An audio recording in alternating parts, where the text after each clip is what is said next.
steel cylinder, roughly 3 feet long, moored to the seafloor of the Strait of Hormuz by a wire cable at a depth of 15 feet. And the production cost, $1,500. That object, a contact mine built on a design dating back to World War I, blew a 15-foot hole in the hull of the guided missile frigate USS Samuel B. On April 14, 1988. The blast knocked both gas turbines clean off their mounts, flooded the engine room, and snapped the ship's keel. The keel is the structural backbone of a vessel. When it breaks, recovery isn't guaranteed. The crew fought fires across 4 decks and flooding in 2 compartments for 5 hours and saved the ship. The repairs cost $89.5 million. The mine cost $1,500. That gap is the engineering equation governing every mine countermeasures decision in the Persian Gulf today. In 2026, Iran has begun seeding the Strait of Hormuz with mines again. Muhammad-3 and Muhammad-7 naval contact mines, modern sensor-equipped versions of the same fundamental weapon that nearly destroyed the Roberts 4 decades ago. A few dozen were deployed as of late March, with Iran capable of adding hundreds more from a stockpile of 2,000 to 6,000 mines. Most people ask, how does the U.S. Navy clear those mines? That's actually the wrong question. The right question is, how does the Navy clear them without putting a ship or a sailor within range of everything else Iran has positioned along that coastline? The answer is the USS Canberra. And understanding why requires understanding a system of standoff distance, unmanned vehicles, and layered sensors the Navy spent nearly 18 years and billions of dollars getting right. Subscribe to our channel. We don't read headlines here. We read the physics underneath them. To understand this, you first need to understand what the USS Canberra actually is, because calling it a minesweeper is like calling a modern operating room a knife kit. Technically adjacent to the truth, fundamentally misleading. Canberra is an Independence-class littoral combat ship built at the Austell USA shipyard in Mobile, Alabama. She displaces approximately 2,784 tons, stretches 418 feet from stem to stern, and carries a beam of 93 feet. That wide, flat trimaran hull combined with a shallow draft of roughly 13 feet means she can operate in near-coastal waters where a destroyer can't safely go.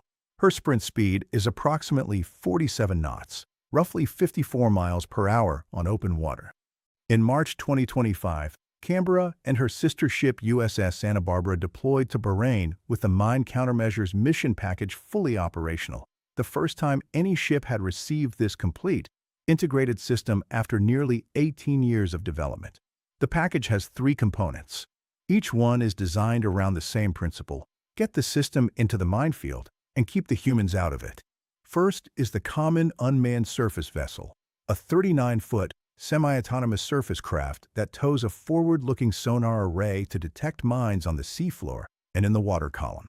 It can also carry the Unmanned Influence Sweep System, which generates acoustic and magnetic signatures to trick influence mines that detonate from a ship's magnetic field or acoustic noise, not physical contact, into detonating harmlessly with no hull above them. Second is the MH-60S Seahawk helicopter, equipped with an airborne laser mine detection system for finding moored mines near the surface, plus an expendable neutralization device it drops next to a confirmed mine and detonates remotely, no diver required. Third is the Knifefish, a torpedo-shaped autonomous underwater vehicle built by General Dynamics, using low-frequency broadband sonar to find mines buried in seafloor sediment, where surface sonar simply can't reach. These 3 systems together give the Navy layered coverage across the surface, the water column, and the seafloor. And that layered coverage exists for one reason: because the old approach no longer works. Here is the detail most analysts miss entirely. The old minesweeping model is straightforward. A ship drives through a minefield, towing the cable that cuts mine mooring wires, floating them to the surface for safe detonation. That model worked when the minefield was the only threat. In the Strait of Hormuz in 2026, it isn't. The strait at its narrowest is approximately 21 nautical miles wide. Iran's coastline runs along the northern edge, and along that coastline the Islamic Revolutionary Guard Corps Navy has positioned a layered anti-access, area denial system that makes sending any crewed vessel into that corridor a deeply calculated risk.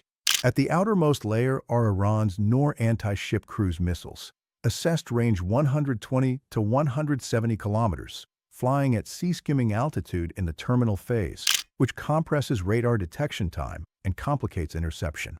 The launchers are mobile and truck-mounted, making preemptive targeting difficult. Behind the Noor are rocket artillery systems and fast-attack craft. In January 2025, Iranian state television showed Revolutionary Guard forces using the FAR-5 multiple launch rocket system, range 80 to 100 kilometers, to deploy mines during exercises. Iran can seed a minefield from shore without putting a single vessel in the water. And behind all of that are anti-ship ballistic missiles like the Khalij Fars, assessed range 300 kilometers, using a maneuvering re-entry vehicle and electro-optical seeker for terminal guidance against moving ships. At high supersonic terminal speed, the defender's engagement window shrinks to seconds. Send any crewed vessel into that environment, and it's operating within range of every one of those systems simultaneously. This is why the Navy decommissioned the Avenger-class ships from Bahrain, not because the mine threat disappeared, but because operating them in the strait placed crews at elevated operational risk without adequate defensive capability. Physics doesn't negotiate. You need to clear the mines without being where the mines are. So let's talk about what standoff actually means in engineering terms, because it's not a tactical preference. It's a design requirement the entire mission package was built around. The core constraint is this: the detection and neutralization sensors must be smaller, cheaper, and more expendable than the platform launching them. An Avenger-class minesweeper displaces approximately 1,300 tons and carries 84 sailors. Lose it in a minefield, and you've lost the ship and the crew. The exchange ratio is strategically disproportionate. The unmanned surface vessel Canberra deploys weighs a fraction of that. Lose it to a premature detonation or a drone strike, and you've lost a 39-foot aluminum boat and its sensors. No sailors, no hull. The mission continues with the next vehicle in the bay. That is the fundamental engineering shift. The expendable thing is now the part that goes into danger. In practice, Canberra holds position outside the contested zone and deploys her unmanned surface vessels autonomously into the suspect mine corridor via data link. The sonar maps the bottom, identifies contacts, and transmits that data back to operators aboard Canberra. The Seahawk helicopter, operating at range from the ship, drops neutralization devices on confirmed contacts and clears the area before detonation. If influence mines are present, the unmanned surface vessel switches to its sweep payload and triggers them ahead of any crewed vessel. If mines are buried, the knife fish goes under the sediment and maps them. The operator overseeing all of this sits inside Canberra's mission bay, looking at sensor feeds on a workstation. Canberra herself stays miles back from the cleared lane. Now look at this from Iran's side, because their calculus is analytically interesting. Iran's mine warfare doctrine is built on a fundamental asymmetry. A contact mine costs $1,500. Clearing one confirmed mine, accounting for sensor time, helicopter hours, neutralization devices, and ship operations, costs thousands of dollars per object. And that's before the strategic cost of keeping a lane closed while clearance proceeds. Iran doesn't need to sink a ship. As of late March 2026, no commercial vessel had been confirmed lost to a mine, but shipping traffic had substantially declined because insurance underwriters suspended war risk coverage. When insurers exit the market, owners won't sail. The economic disruption is measurable without a single successful detonation. Iran's counter operates on three levels. First, hold Canberra herself at risk via the Noor missile threat, which is why Central Command's neutralization of 16 mine-laying vessels in March 2026 isn't a separate mission. It's the suppression layer that creates operating space for Canberra. Second, sustain strategic ambiguity by threatening to reseed cleared lanes faster than they can be cleared. Third, and most effectively, simply accept that lanes get cleared and reseed them. Mine warfare is iterative on both sides. Clearance creates a temporary window. It doesn't create a permanent solution.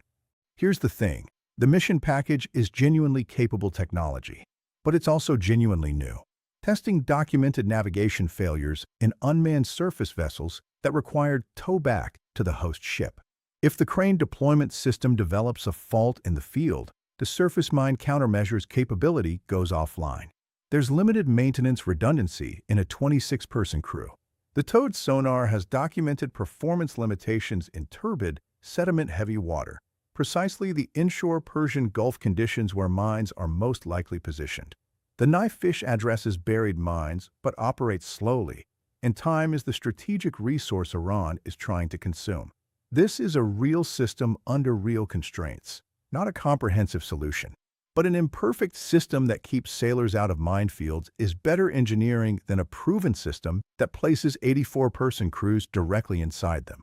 That trade-off is sound, and it was built in from the very beginning. We opened with a steel cylinder, 3 feet long, $1,500. In 1988, one of those cost USS Samuel B. Roberts $89.5 million in repairs and nearly cost 184 crewmen their lives. That single detonation triggered the largest U.S. naval surface engagement since World War II. In 2026, a few dozen similar mines have already contributed to a reduction in approximately 20 million barrels per day of oil throughput and driven war risk insurance to non-commercial levels, without sinking a single ship. The paradox resolves like this. Canberra doesn't clear the mines herself. She commands the systems that do. The unmanned surface vessel goes into the field. The knife fish goes under it. The Seahawk flies above it. Canberra stays back, processing sensor data, directing autonomous vehicles, maintaining the standoff distance the engineers built into the architecture from day one. That's not a tactical workaround. That's a physics solution. And for the first time in the history of American mine warfare, the thing the Navy sends into a minefield doesn't have a crew aboard. The mine still costs $1,500. The asymmetry hasn't changed, but the Navy's answer to it finally has. And here's the question naval strategists are actively examining right now. If Iran acquires the capability to deploy mines autonomously via underwater drone, without any surface vessel or shore-based launcher, at what point does the standoff distance advantage that Canberra's entire architecture depends on become insufficient? Leave your analysis in the comments.